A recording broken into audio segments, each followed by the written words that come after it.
시간에는 선을 행하라 그리하면 살리라 라는 제목을 가지고 말씀 증거하도록 하겠습니다. 제목을 따라하겠습니다. 선을 행하라 그리하면 살리라. 다시 한번 하겠습니다. 선을 행하라 그리하면 살리라. 우리가 지난 시간에 이 시편 37편 전반부의 말씀 1절부터 22절까지의 말씀을 함께 살펴보았습니다. 이 시편 37편은 다윗의 대표적인 교훈시라고 말씀을 드렸어요. 그러니까 그 잠언과 같이 우리들에게 교훈을 주기 위해서 이 다윗이 자신의 인생의 노년에 그의 후손들에게 어떻게 보면 전해주는 그런 시가 이 37편이라고 할 수 있습니다. 그래서 잠언과 같이 의인과 악인의 삶을 대조적으로 보여줘서 우리들이 궁극적으로 하나님께서 보여주신 의인과 악인의 그 삶뿐 아니라 그 결말들을 보고 우리가 궁극적으로 어떤 길을 따라 걸어가야 할지 이것을 보여주는 것이 바로 이 다윗의 교훈시 37편이라고 할 수가 있습니다. 우리가 지난 시간에 살펴봤던 내용은 이 악인의 형통, 그러니까 일시적으로 보여지는 그 형통함을 부러워하지 말라는 거예요. 그들이 쉬게 하지 말고 그것을 인해서 초조해하지 말라. 오히려 여호와를 신뢰하고 여호와께 소망을 두고 살아갈 것을 얘기합니다. 그럴 때 하나님께서 무엇을 차지하게 한다고 말하냐면 땅을 차지하게 할 거다라고 얘기했어. 이 땅은 여러분 지금 땅값이 비싼데 그 땅을 얘기한다라기보다는 우리가 궁극적으로 거하게 될 하나님 나라의 기업을 얘기하는 거죠. 이것이 어찌 보면 우리가 이 땅에 살아가는 모든 성도들에게 있어서 진정한 소망과 살아갈 힘이 되어진다라고 할 수가 있습니다. 오늘 본문은 그 말씀의 연장선상에서 우리의 구원이 누구에게 속했는지를 다시 한번 우리에게 가르쳐 주면서 이 악의 세력에 떨치는 그런 시대 가운데 우리가 어떻게 끝까지 믿음을 지키며 살아가야 할지를 오늘 다윗이 우리에게 계속적으로 교훈해 줍니다. 오늘 본문의 말씀을 통해서 오늘도 한 세 가지를 함께 나누려고 하는데, 첫 번째는 우리가 어떻게 살아가야 하는가, 의인의 그 길을 걸음을 하나님께서 인도하시고 붙드시는 그 하나님을 우리가 신뢰할 것을 얘기하고 있습니다. 사랑하는 여러분, 오늘 본문의 23절과 24절 한번 좀 보실래요? 23절과 24절 함께 보여주겠습니다. 그 다음에 23절 24절 읽겠습니다. 시작.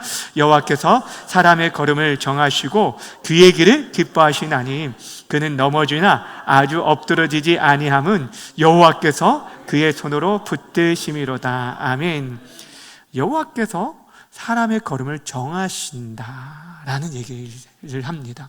그 사람의 걸음을 정하신다라는 이 말씀은 우리 인생의 미래가 확정되었다, 아니 그 미래가 이미 다 결정되어졌다, 우리의 걸어갈 길이 이미 다 정해진 어떤 숙명론을 얘기하는 것이 결코 아닙니다. 우리의 그 걸음이 흔들리지 아니하도록 견고하게 붙들어 주신다라는 그런 의미가 이 걸음을 정하신다라는 그런 의미를 가지고 있습니다. 사실 우리가 살아가면서 흔들리고 넘어질 위기가 많이 있지만 그 가운데 그 길이 벗어나지 않도록 우리를 붙들어 주심을 얘기하고 있는 것입니다. 그런데 여기 보면 그의 길을 기뻐하신다라고 할 때 그는 우리가 이미 앞에서 살펴봤던 것처럼 의인의 길을 말하는 거예요. 여호와를 신뢰하고 그분의 말씀을 쫓아 살아가려는 의인의 삶에 대해서 하나님께서 그 길을 인정하실 뿐 아니라 기뻐하신다라고 말씀해 주고 있어요.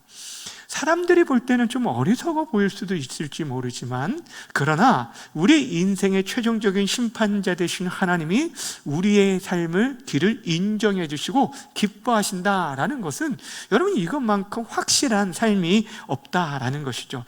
물론 그렇다고 해서 우리 인생의 의인의 삶에 어떠한 넘어짐도 없다라는 것은 얘기하지 않습니다. 여러분 우리가 예수를 믿는다라고 할 때 그 믿는 자의 인생의 형통함이라는 것이 결코 아픔도 고통도 고난도 눈물도 없다는 얘기가 아니잖아요. 우리의 인생에도 분명히 오늘 본문 말씀처럼 그는 넘어지나 라고 얘기하는 것처럼 넘어지는 상황들이 있다라는 거예요. 쓰러지고 실패하는 일들이 있을 수 있어요. 근데 결정적인 차이가 뭐냐면 아주 엎드러지지 않을 것이다 라고 얘기하고 있어요. 넘어질 수 있지만 아주 엎드러지지 않는다라는 말은 다시 일어난다라는 거예요. 여러분 잠언 24장 16절에서도 이렇게 말씀하고 있어요. 함께 읽어볼까요? 시작. 대저 의인은 7번 넘어질지라도 일어나려니 와 악인은 말미암아 엎드러지느니라. 아멘. 의인과 악인의 삶을 얘기하는데 악인은 재앙으로 인해 엎드러질 수 있는 게 완전히 실패하고 엎드러지지만 의인은 7번 넘는다. 여러분 7이라는 숫자가 어떤 숫자라고 했어요? 히브리인들에게는, 유대인에게 완전 숫자. 그러니까 완전, 어찌 보면은 계속 넘어지고 또 넘어지는 일들이 많다는 거죠. 그러니까 우리 인생에 어찌 보면은 이 하나님 나라 갈 때까지 이 넘어짐과 실패와 그 아픔들은 계속되어질 거라는 거예요. 그러나 우리가 누구에게 계속적으로 속해 있느냐, 누구를 바라보느냐에 따라서 우리는 그 가운데 7번 넘어져도 다시 일어날 수 있음을 말하는 거예요. 근데 이것이 우리 자신의 어떤 특별한 의지가 있기 때문일까요? 여러분이 정말 마음에 그런 나는 넘어져도 일어날 수 있어 라는 어떤 힘과 용기가 여러분 스스로에게 있어서 그럴까요? 그렇지 않다라는 거예요. 오늘 성경에 뭐라고 얘기하냐면 여호와의 손이 그들 뭐 하신다고요? 붙드시기 때문에 우리가 다시 일어날 수 있음을 말씀해 주고 있어요. 여러분 여호와의 손은 계속적으로 말하지만 그 손이라는 것은 결국에 그분의 능력을 얘기하는 거예요. 그분의 전능하신 손에서는 그 어떤 것도 여러분 빼앗을 수 없어요. 그래서 예수님께서 우리의 구원을 보장해 주실 때 말씀한 것이 이것입니다. 요한복음 10장 29절에 보면 그들을 주신 내 아버지는 만물보다 크심에 아무도 누구의 손에서? 아버지의 손에서 빼앗을 수 없으리라 라고 말씀해 주셨어요. 그러니까 확실한 보증이 바로 여기에 있는 것입니다. 사랑하는 여러분, 그러게 우리가 참된 안정감을 누릴 수가 있는 거예요. 왜냐하면 세계적인 영성가인 C.S. 루이스가 이런 얘기를 했어요. 하나님은 우리가 안전한 항구에 도착할 거라고 분명히 약속하셨다. 어디에 도착할 거라고요? 안전한 항구, 즉 하나님의 나라, 하나님을 사랑하는 자, 그리스도 예수 안에 있는 자에게는 완전한 안전한 항구에 도착할 것을 반드시 약속하셨어요. 그러나 항해하는 동안 잔잔한 바다만 만날 것이라고 약속하지 않았다라고 얘기하고 있어요. 그러니까 우리의 인생에 풍랑도 일어나고 여러분 예수님이 타고 있었던 그 배도 여러분 풍랑을 만날 일이 있었던 것처럼 우리 인생에 그런 일이 있지만 그러나 주님과 함께하고 있으면 결국에 우리 인생의 목적지에 도착하게 될 것을 말씀하고 있는 것이에요. 그래서 의인의 삶은 풍랑이 찾아오지만 결코 침몰되지 않는 것은 하나님의 손이 그들을 붙들고 있기 때문이에요. 여러분 이 다윗은요 사실 자신의 삶에 굉장히 파란만장한 그런 삶의 걸음들을 걸어왔잖아요. 사울 왕으로부터 그렇게 쫓김을 당하고 아들 압살롬의 반역으로 인해서 죽을 위기 가운데 있었지만 그런데도 불구하고 그때마다 누구의 손이 함께 했냐면 여호와의 그 강한 손, 전능하신 손, 보이지 않지만 여러분 그 손이 지금도 저와 여러분의 인생을 붙들고 있음을 기억하셔야 돼요. 이게 너무너무 중요합니다. 우리가 하나님의 손 안에 있다라는 것. 여러분 이 그 손오공이 죄송하지만 부처의 손에 이렇게 있었잖아요. 손오공 안 보셨나요? 네. 하여튼 간에. 그런데 그게 아니라 우리 인생 모든 삶이 결국에 하나님의 손에 있다는 것들을 믿을 때, 그분을 신뢰할 때 우리가 결코 망하지 않는다는 것을 이 다윗은 자신의 삶에서 경험했기 때문에 그 후배들에게 이 신앙의 유산을 남겨주고 싶었던 것이에요. 그렇다면 이 하나님의 손에 붙잡힌 이 의인의 삶이 구체적으로 어떠한 삶인가? 이 다윗은 이 하나님의 손에 붙잡힌 바 된, 그래서 그들이 의인의 삶, 하나님이 기뻐하시고 인정하시는 그들의 삶이 구체적으로 어떠한 그런 은혜를 경험하게 되는지를 오늘 본문 25절과 26절에 이렇게 얘기하고 있습니다. 함께 읽겠습니다. 시작. 내가 어려서부터 늙기까지 의인이 버림을 당하거나 그의 자손이 걸식함을 보지 못하였도다. 그는 종일토록 은혜를 베풀고 꾸어주니 그의 자손이 복을 받는도다. 아멘. 자, 그러니까 이 시편이 다윗이 노년에 기록한 시라는 것을 어떻게 알 수 있냐면 그가 어려서부터 늙기까지라는 얘기를 통해서 지금까지 쭉 자신의 삶의 주변을 보니까 의인의 삶에 하나님께서 의인에게 이렇게 복을 주시는 것들을 보았어요. 근데 뭐라고요? 의인이 버림을 당하지 않을 것이다 라는 얘기를 하고 있어요. 그러니까 지금까지 보니까 하나님을 신뢰하며 살아가는 사람들, 근데 그 악인들이 계속적으로 그를 죽이려고 쫓아오고 그 삶이 정말 곤비한 것처럼 보이지만 그러나 하나님께서 그 의인을 결코 버리지 않았다는 거예요. 버림당하는 것을 한 번도 보지 못했다라고 얘기하고 있습니다. 오히려 하나님의 은혜로 인하여서 여러분 어떻다는 것입니까? 그가 종일토록 은혜를 베풀고 꾸어주는 삶을 산다라고 얘기를 합니다. 여러분, 버림을 당하지 않는다라는 것은 그 하나님의 은혜 안에 있다는 거예요. 그 하나님의 은혜와 사랑과 그 구원에서 제외되지 않음을 말씀해 주고 있는 것입니다. 여러분, 우리의 삶에 이런 은혜가 있기를 바랍니다. 정말 하나님이 그렇게 우리를 붙들어 주셔요. 그래서 오히려 그 공고한 삶 속에서도 오히려 다른 사람들을 돌아보고 다른 사람을 챙기는 거예요. 은혜를 베푸는 삶, 꾸어주는 삶을 산다는 거예요. 여러분, 그 전에 어떤 얘기가 있었냐면 이 악인들은 꾸고도 갚지 않는데, 그러니까 그런 인생들인데, 왜냐하면 계속적으로 자신들의 삶이라는 것은 하나님이 없기 때문에 내 인생에 자신을 보장해 줄 길이 없기 때문에 어떻게든 움켜쥐고 살아야 돼요. 왜냐하면 진정한 자원이 그들에게는 없기 때문이에요.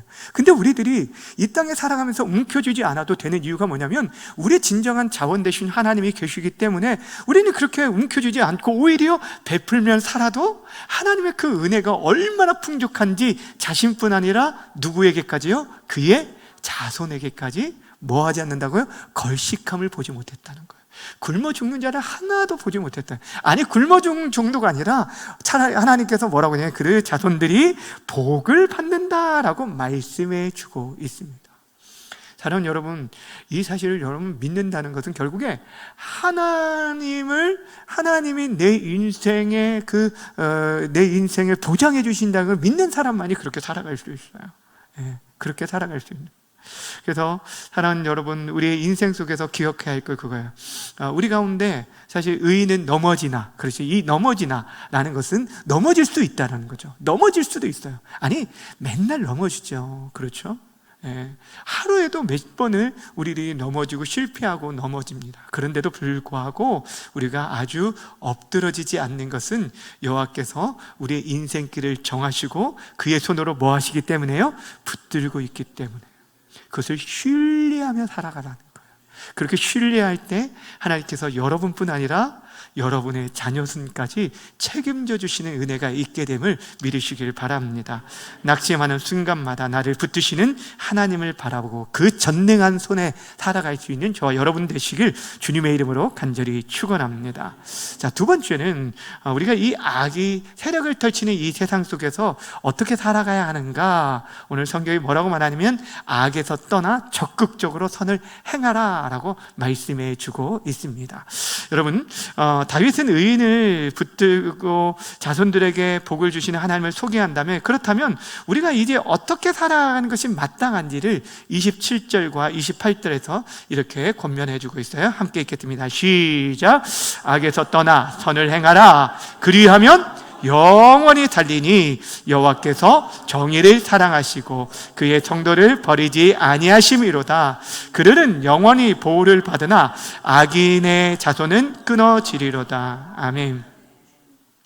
의인과 악인을 계속적으로 비교해 주고 있는데, 의인의 자손은 복을 받지만 오늘 본문에 보면 악인의 자손은 끊어질 것을 얘기하고 있죠. 그런데 그렇기 때문에 무엇을 우리가 축구하며 살아가냐면 하나님께서 책임져 주신 그 의인의 삶을 살아가는 데 있어서 1차적으로는 어디서 떠나라고요? 악에서 떠나라. 악에서 떠나라는 거죠.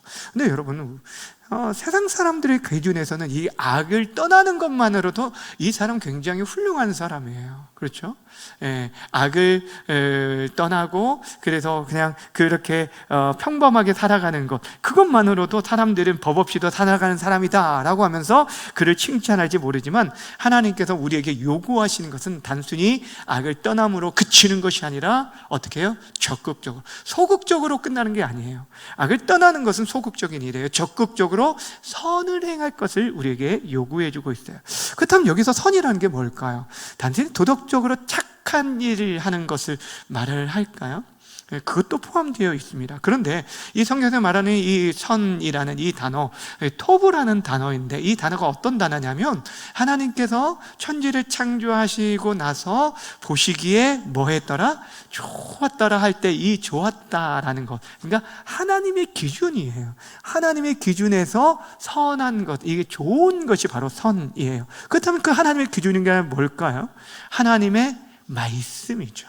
그 하나님의 말씀과 뜻에 순종하며 살아가는 것이, 이게 착한 거예요. 이게 하나님 앞에서 착한 것은 다른 것이 아닙니다. 세상 사람들이 볼 때 착한 것이 아니라 그의 말씀을 쫓아 살아가는 것.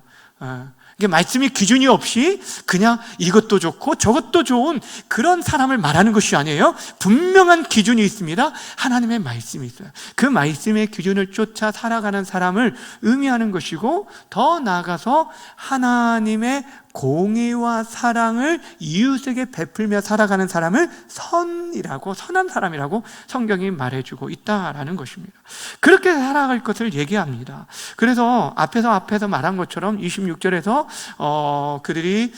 이들이 어떻게 합니까? 은혜를 오히려 베풀며 살아가고 꾸어주며 사는 삶을 살아가는, 그 적극적인 선을 행하고 나아가는데, 이 사도 바울도 갈라디아서 보면 무엇이냐면, 우리 인생이 사실 하나님이 우리에게 기본적으로 주신 1차적인 그 법칙이 뭡니까? 심은 대로 거두게 하신, 그러니까 심은 대로 거두게 되어진다라고 한다면 결국에 하나님의 것을 심을 때 하나님으로부터 그 귀한 것들을 걷게 되는 거예요. 하나님의 선을 심는 거예요.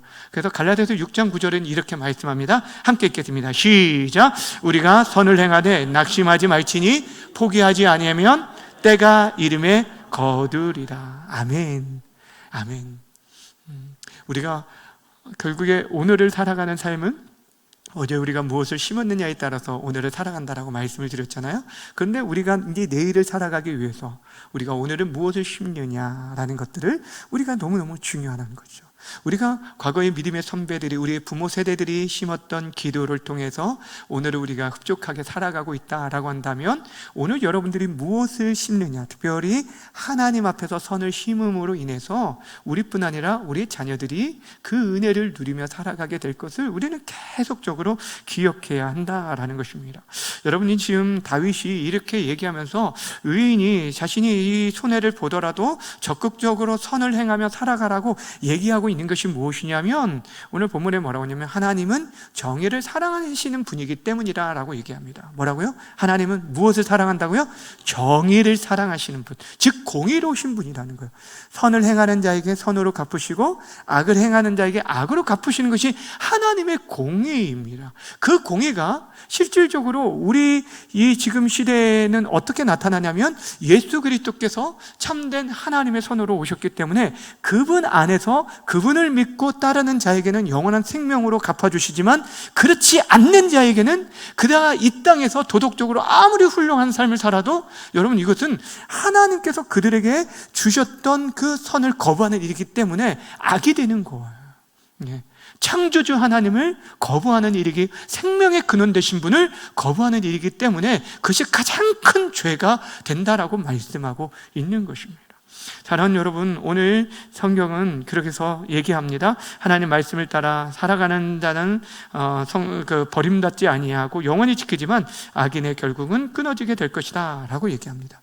그러면서 그 의인의 삶에 주시는 상급을 29절에 이렇게 얘기합니다. 함께 읽습니다. 시작. 의인이 땅을 차지하며 거기서 영원히 살리로다. 아멘. 무엇을 차지한다고요? 땅을 차지한다. 이 얘기가 지난 시간에도 계속 나오지만 또 34절에서 또 나오거든요. 그러니까 이 땅을 차지한다는 게 왜 중요한지 지난 시간에도 말했지만 이것은 단순히 우리가 거하는 땅, 이 땅만을 얘기하는 게 아니에요. 그들의 삶의 터전이기도 하고, 그렇지만 약속에 머무는 공간이고 그 하나님의 보호가 있는 공간이지만 궁극적으로 하나님 나라를 의미하기 때문에 너무너무 중요하다라는 것이죠. 근데 이처럼 악을 떠나 성을 행하기 위해서 절대적으로 필요한 것이 있습니다. 자, 앞에서도 말했지만 선을 얘기할 때 말씀드렸지만 절대적으로 필요한 것이 있어요. 그것이 무엇이냐면 기준이 되는 무엇이 있어야 한다고요? 하나님의 율법의 말씀이 우리 마음 가운데 먼저 새겨지는 게 중요해요. 이게 너무 중요해요. 그러니까 우리가 하나님 말씀을 가까이 해야 하는 이유가 바로 여기에 있는 것이죠. 31절 말씀 함께 읽겠습니다. 시작. 그의 걸음은 실족함이 없으리로다. 그의 마음에 무엇이 있다고요?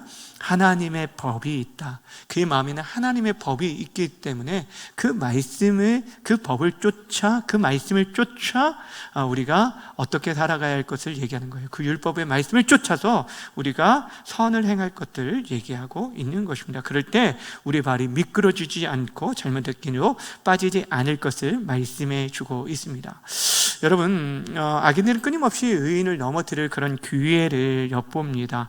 여호와께서는 그렇지만 그 의인을 악인의 손에 빼앗기지 않을 것을, 그냥 두지 않을 것을 얘기하고 있어요. 뭐라고 얘기하냐면 하나님의 손으로 그들을 붙들 뿐 아니라 마지막 심판과 재판의 자리에서 그를 정죄하지 않을 것을 얘기하고 있어요. 뭐 하지 않는다고요? 정죄하지 않는다. 여러분, 우리가 하나님의 말씀을 쫓아 선을 행하며 나아갈 때 하나님께서 그 의인의 삶을 또 어떻게 했냐면 손을 붙들어 주실 뿐 아니라 마지막 심판대 앞에서 정죄하지 않을 것을 얘기하고 있어요. 여러분, 이게 얼마나 큰 복인 줄 아십니까? 그러니까 우리들의 인생이 결국에는 그 마지막, 지금 판결되는 게 아니에요. 지금 사람들 앞에서 우리들이 듣는 어떤 인정과 칭찬을 통해서 우리의 어떤 인생이 그 결론이 되어지는 것이 아니라, 보상이 되어지는 것이 아니라, 그것이 궁극적인 상이 되어지는 것이 아니라, 우리는 모두가, 저도 여러분도 하나님 앞에 서야 돼요. 근데 그 하나님 앞에서 가장 무서운 게 뭘까요? 하나님의 심판이죠. 근데 정죄함을 당하지 않을 것이라 라고 얘기하고 있어요. 이것이 우리들에게 허락하신 그런 든든한 보장입니다. 그러게 우리가 이 땅에서 살아가면서 당당함으로 살아갈 수 있는 것입니다. 사랑하는 여러분, 오늘 이 선을 행하, 악에서 떠나는 것을 그치지 말고 적극적으로 선을 행하라 라고 지금 말씀하는 것은 이 마지막 때에 정말 필요한 게 하나님의 말씀을 쫓아 하나님이 기뻐하시는 그 선을 행하며 살아가라는 거예요. 다른 사람에게 적극적인 사랑을 베풀고 정말 우리들이 할 수 있는 것, 따뜻한 말 한마디뿐 아니라 저들의 작은 양보 하나, 이것뿐 아니라 실질적으로 가장 큰 선으로 다가가는 게 뭐냐면 복음으로 섬기는 일이에요. 십자가의 정신으로 내가 애매한 고난을 당할지라도 그들을 섬기며 나아가는 것, 이것이 하나님이 기뻐하시는 거예요.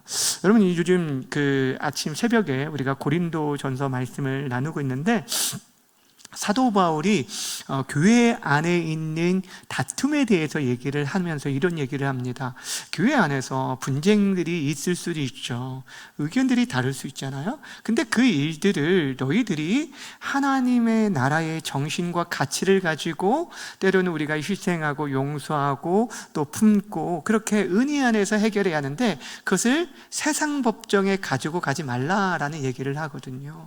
그러면서 어떤 얘기를 하냐면, 차라리 너희가 손해를 받더라도, 차라리 너희가 그 사람들에게 불의를 당하더라도, 그렇게 하더라도 하나님 나라를 세워가는 것이 중요하다라는 얘기를 합니다. 그러니까 무엇을 얘기하냐면, 그것이 하나님의 말씀 안에서 진짜 선을 이루어가는 일이라는 거예요. 여러분, 선을 행하라 라는 것은 결국에 그 말씀을 쫓아 순종하며 살아가는데, 이 말씀이 우리에게 있어서 그 어떠한 기준이 되어져야 하지만 그 기준을 가지고 다른 사람을 정죄하고 판단하는 데 쓰라는 것이 아니에요. 신약 성경에 넘어오면 그것이 어떻게 되면 다른 사람을 살리는 데 사용하라는 거예요. 그리고 그 살리는 데 있어서 더 중요한 가치가 바로 예수님께서 행하신 십자가의 가치예요. 그 하나님 나라의 가치를 가지고 그렇게 살아가는 것이 바로 선을 행하는 이 땅에서의 삶인 줄 믿으시기를 바랍니다. 그럴 때 그곳에 하나님 나라가 세워지게 될 것을 말씀해 주고 있습니다.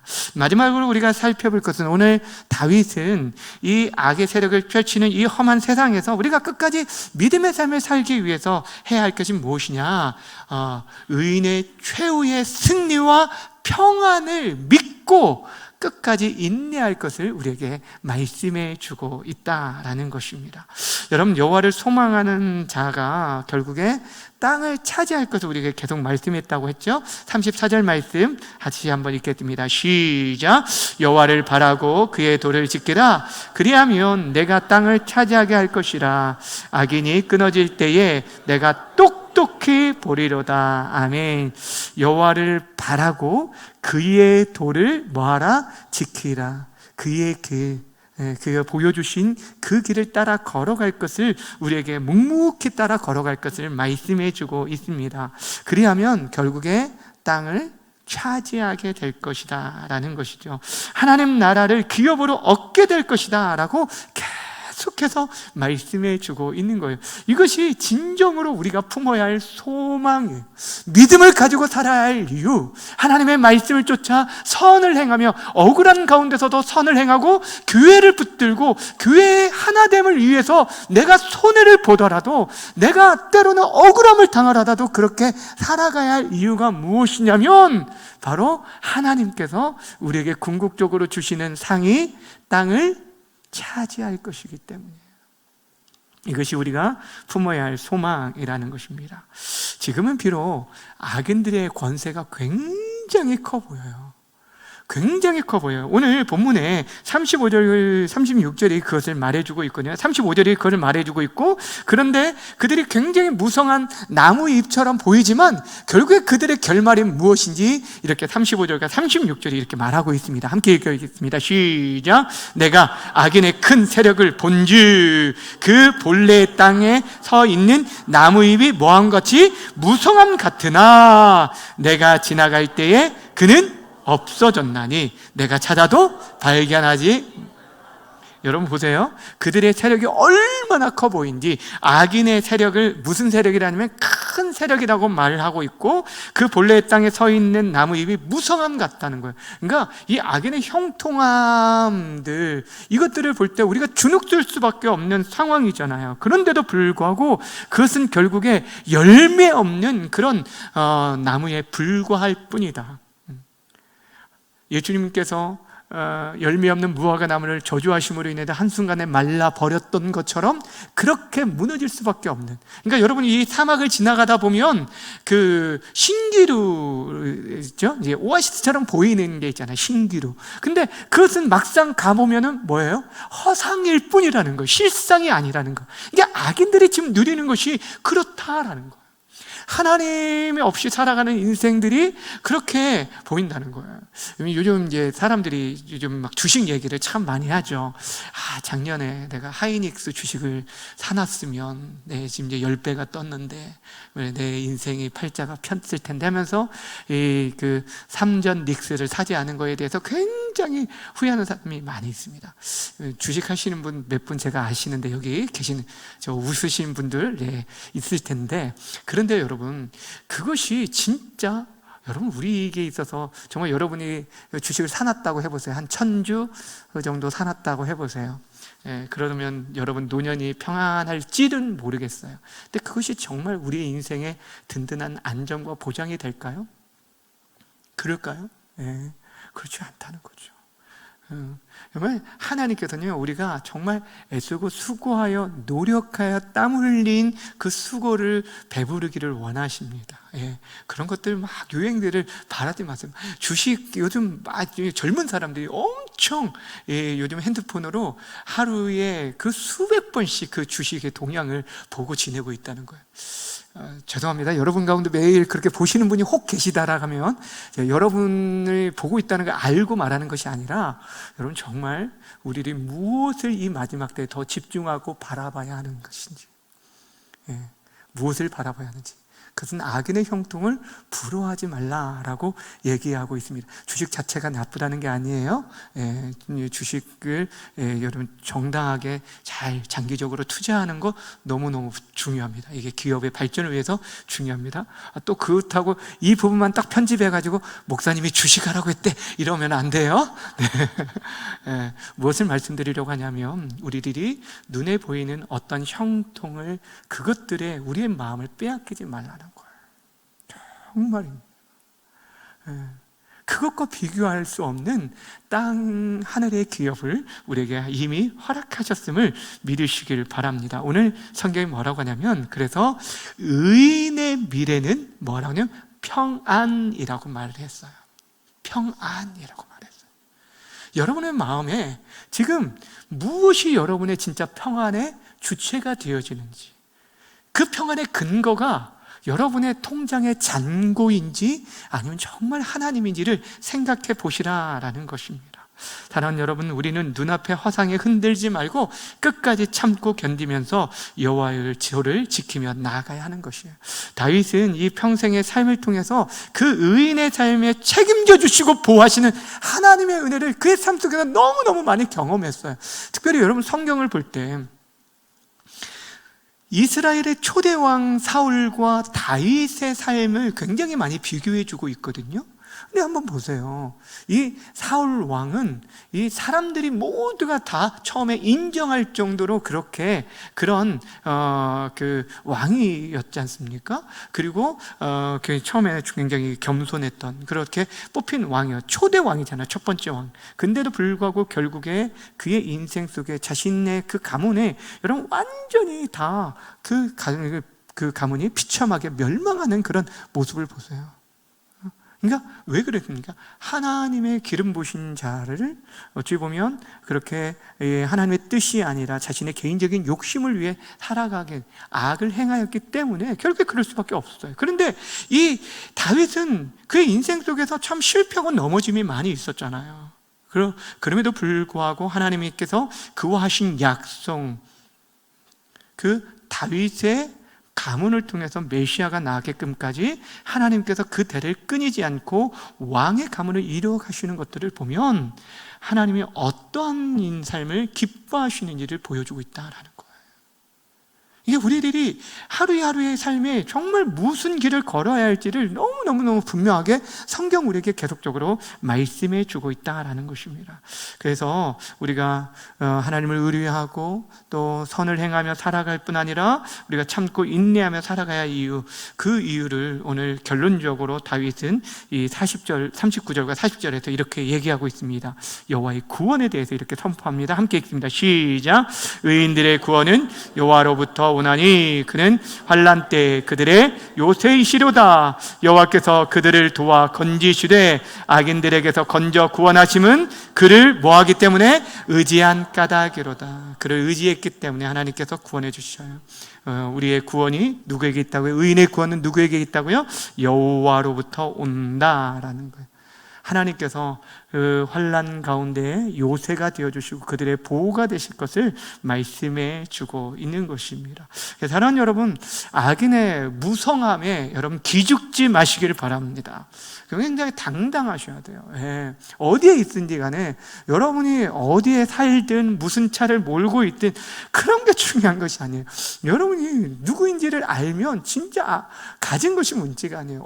누구를 만나도 굉장히 당당할 수 있고 그렇게 우리는 살아갈 수 있다라는 것입니다. 여러분, 인생의 진정한 승패는요 지금 얼마나 화려한가에 있지 않습니다. 마지막에 누가 서 있는가, 특별히 하나님 앞에 설 수 있는가, 이것이 중요하다라는 것입니다. 최종 승리는 하나님의 손에 있습니다. 여러분이 하나님을 신뢰하며 나아간다면 하나님께서 여러분을 17번 넘어져도 8번 일으켜 세워주시고 여러분을 흔들리지 않도록 여러분의 삶의 걸음을 정하시고 이끌어 주실 것입니다. 그 하나님을 끝까지 신뢰하시길 바랍니다. 신뢰하기에 이 땅에 살아가면서 움켜쥐는 삶 사지 마시고 어떻게 하라고요? 악에서 떠나 적극적으로 선을 행하시길 바랍니다. 나누시라는 거예요. 하나님을 위해서, 하나님 나라의 가치를 가지고 그렇게 살고, 때로는 여러분 공동체를 위해서 내가 오히려 손해를 보더라도 내 자존심을 내세우니라고